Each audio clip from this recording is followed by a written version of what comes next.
Let's imagine that we have two, say, disk-like galaxies. So this disk-like galaxy. So there's the black hole, the supermassive black hole at the center of this disk-like galaxy.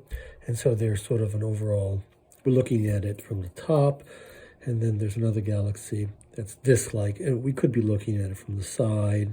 They come together at various angles. So that's what it looks like, and there's some net angular momentum, and perhaps it's shared by the black hole or not. There's some chaotic nature, but they're both basically disk-like galaxies, and they merge, and so here they are coming together, and eventually over some timescales, which we will discuss later on, we get the black holes end up merging together, and we have an overall elliptical. So we have a larger black hole. The net black hole, right, which is the result of the merger of these two black holes, is larger. So the black hole this is one way of drawing black holes. We have an elliptical galaxy, right, because they result from mergers. And let's say that we have a fast spinning black hole. So A is about 1, close to about 1, let's say. And in this region near the black hole, we have, given the merger, there's lots of gas that's funneled into the region. And so here's the gas, or the plasma. And here's the black hole. The black hole could have its angular momentum direction, say, that way. And so the gas is coming in from the greater galaxy. It's funneled into the black hole region, and eventually it starts to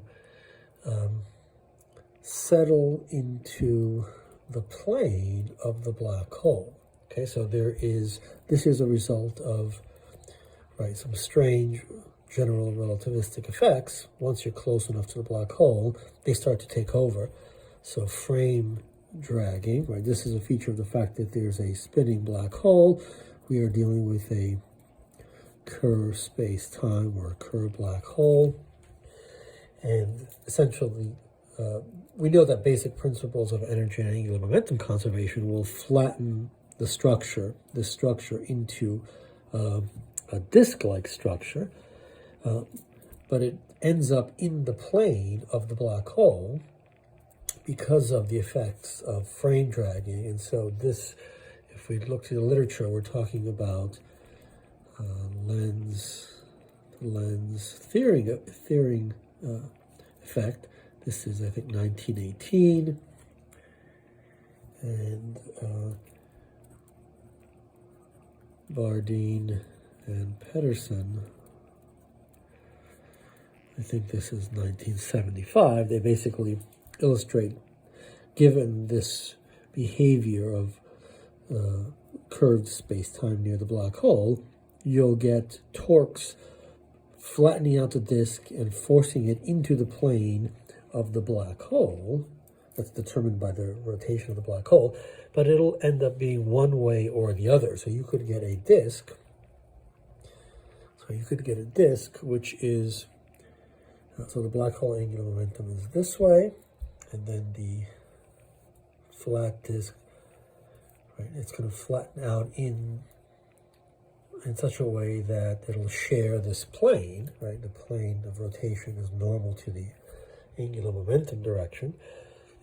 So this is the angular momentum of the black hole, and the disk in this case has an angular momentum, which is L disk, and they are aligned. So L black hole is aligned with L disk. This is the more likely configuration, but it could also be that given this process, you still end up in the plane of the black hole, but such that the angular momentum of the disk is opposite. So here again is the angular momentum of the black hole, and the disk could be rotating in the opposite direction, And so, of course, counter-rotation, as we've seen, means that the inner edge of the disk is further out. And so, in this case, we would indicate L disk like that. And this is a less likely configuration, right? So the mathematical details of why this is more likely than this, and perhaps what the numbers are like. So it's so let's say co-rotation more likely.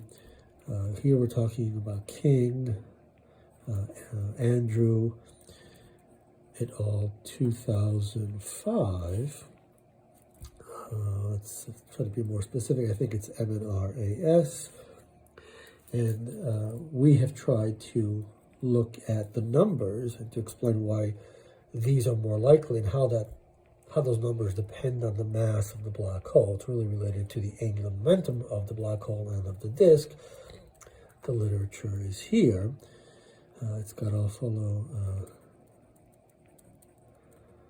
Christian and Jones, and that's 2019. Okay, so we're going to see that these elements